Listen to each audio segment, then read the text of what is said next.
تخيلوا ان التين ممكن يكون سبب لحماية قلبك، وممكن يكون سبب في تكوين حصوات في الكلى تؤلمك جدا. صدق او لا تصدق، فوائد واضرار، وتاكل قد ايه، وايه الفرق بين التين الطازه والتين المجفف، وازاي تشتريه، وازاي تخزنه، وخطورته على مريض السكر والكلى، ومعلومات كتيره عن التين. خليكم معايا لاخر الفيديو، محدش يقفل الفيديو. وفضلا وليس امرا، اللي مش مشترك في القناه يشترك، واللي بيشوفني من موقع اخر ممكن يعمل متابعه وشير ولايك وتعليق لتدعيم القناه لنشر الوعي الصحي والغذائي في المجتمع. وندخل في الموضوع ونقول بسم الله والصلاة والسلام على رسول الله، واثبتوا وجودكم بالصلاة على الحبيب.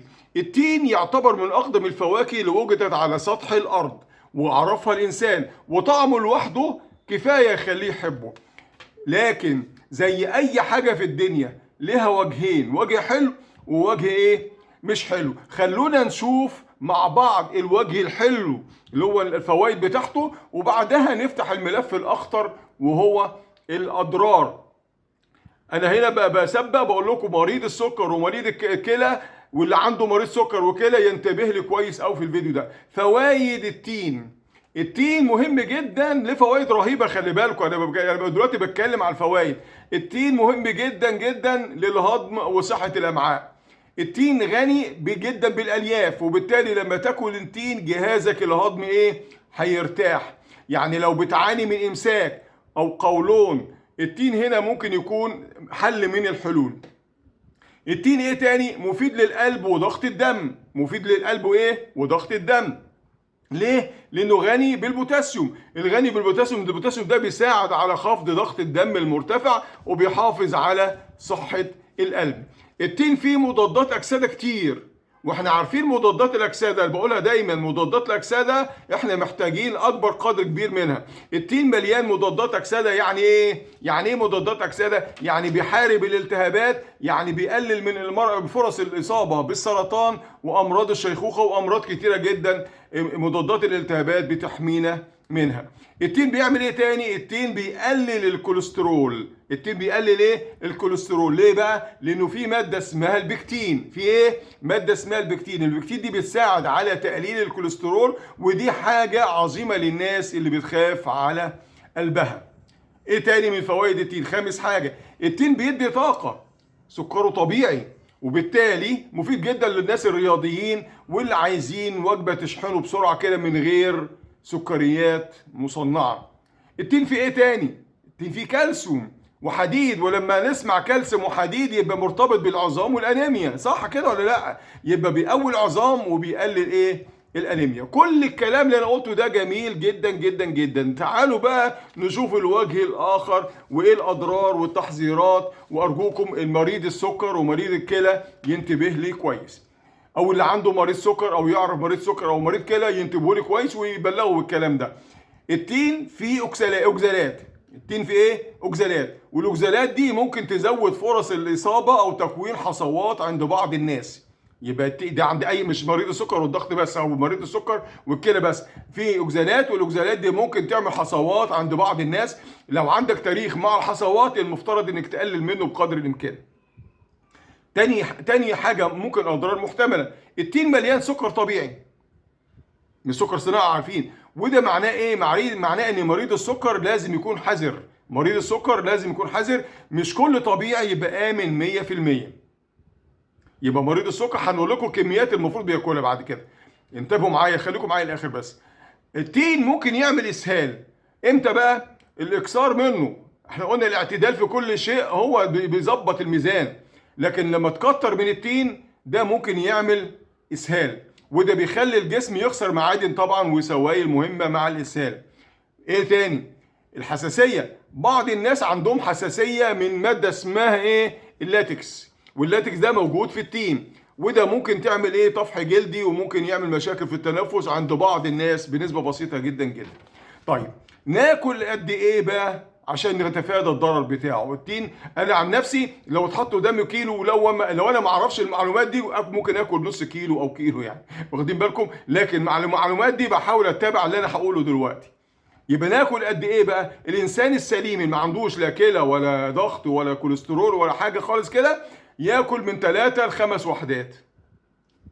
الناس اللي بتحبه هتقول لي ايه الكلام اللي انت بتقوله ده احنا بنحط الطبق كده مليان وبنخلصه. خلي بالكم الانسان السليم العلم قال والدراسات قالت المفروض ما يزودش عن 3 ل 5 حبات، ده لو طازه. لكن لو مجفف المفروض حبيتين 3 بس، وهقول لكم ليه. انما تاكل كيلو تين تبقى انتظر بقى الاسهال وارتفاع السكر وكرش محترم. طب مريض السكر بقى ياكل قد ايه؟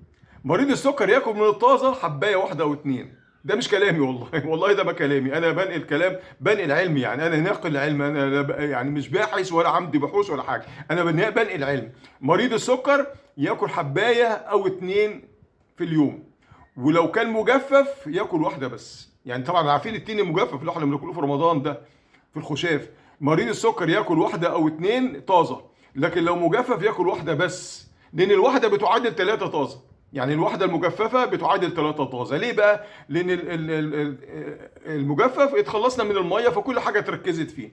مريض السكر يقول لنا ياكل واحده بس، واخدين بالكم من اللي هو المجفف. المهم يقيس السكر، مريض السكر يقيس السكر بعد الاكل علشان يشوف تاثيره ايه، ده الافضل يعني. مريض الكلى، مريض الكلى لو في مراحل متقدمه من المرض الافضل انه يتجنب التين نهائي. في الحالات البسيطة ممكن ياكل واحدة فقط بعد أخذ رأي الطبيب. على فكرة أنا رأيي توعوي وليس له علاقة بالطب، أنا رأيي توعوي لا يغني عن رأي الطبيب. يعني لو الطبيب قال لك كل، قال لك ما تاكلش ما تاكلش، أنا بقول موجود في الكتب والأبحاث، لكن الطبيب هو أدرى واحد بحالتك. يبقى أنا رأيي توعوي وليس علاجي، ولا عشان ما حدش ينضر يقول لي أنت اللي قلت لي، او ما حدش يقول انت حرمتني. لا، انا رايي لا يغني عن راي الطبيب. يبقى الحالات البسيطه ممكن ياكل واحده بس بعد اخذ راي الطبيب اللي هو الناس المريضه الكلى، واخدين بالكم. طب احنا عايزين نشتري التين، يعني انا رحت السوق دلوقتي وعايز اشتري تين. اشتري تين ازاي؟ التينه مقفوله اللي زي دي كده، المفترض ان هي افضل حاجه، انضف واطعم. ليه بقى؟ لانها لو مفتوحه، طبعا دي مفتوحه حاجات بسيطه، لكن ساعات بتكون مفتوحه عن كده كتير. المفتوحه دي معرضه ان يخش فيها حشرات، ومعرضه يخش فيها تراب، ومعرضه تكون بايظه. فالافضل ان انا اشتري ايه؟ المقفوله. الملمس بتاعها لازم يكون طري، يعني بصوا طري ازاي، ما تكونش ناشفه دي يعني مش هتحس بطعمها. يبقى الملمس بتاعها بيكون طري، بس مش طري لدرجه ان تبقى مفعصه يعني. والريحه بتاعتها لو حامضه يبقى خلاص باظ، بنشمها كده، لو ريحتها حامضه يبقى خلاص باظ. طب جبنا تين وكميات كبيره عايزين نخزنه. اولا التين ما يسيبش بره الثلاجه، يعني خليكوا كده، التين المفترض ان ما يسيبش بره الثلاجه. في الثلاجه عمره قد ايه؟ يعني احنا اشترينا تين النهارده، نحطه في الثلاجه قد ايه؟ من 2 ل3 بالكتير. التين في الثلاجه من 2 ل3 بالكتير، ماشي؟ طبعا ما يتغسلش غير وقت الاكل، التين ما يتغسلش غير وقت الاكل، يعني مش اغسله واشيله يومين 3، لا، باخد اللي انا هاكله النهارده اغسله واكل منه. ولو عايز تخزنه فتره اطول حطه في الفريزر، جمده. وبعدين خلي بالكم كمان لما احنا هنحط تين ما نكدسهوش فوق بعضه في الثلاجه عشان ما يتجرحش. فهمتوا معايا؟ طب حد هيسالني هل التين المجفف ليه نفس الفوائد بتاع التين الطازه؟ هل التين المجفف ليه نفس الفوائد بتاع التين الطازه؟ التين المجفف فيه نفس الفوائد، نفس الفيتامينات والمعادن تقريبا، يعني في كالسيوم وفي حديد وفي بوتاسيوم والياف ومضادات اكسده، في كل حاجه. لكن في فرق، الفرق ايه؟ السكر في المجفف اعلى بكتير. السكر من نسبه السكر، عشان كده بقول ياكل حبايه واحده او حبايتين لمريض السكر.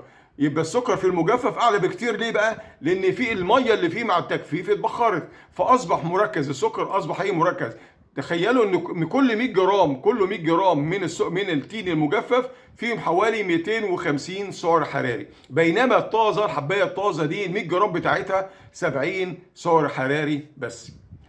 بالنسبه للالياف، ايه الفرق بين التين المجفف والتين الطازه؟ بالنسبه للالياف، الالياف برضو بتكون مركزه، يعني ممكن تعمل اسهال وانتفاخ لو احنا اكلنا منه كتير، اللي هو المجفف.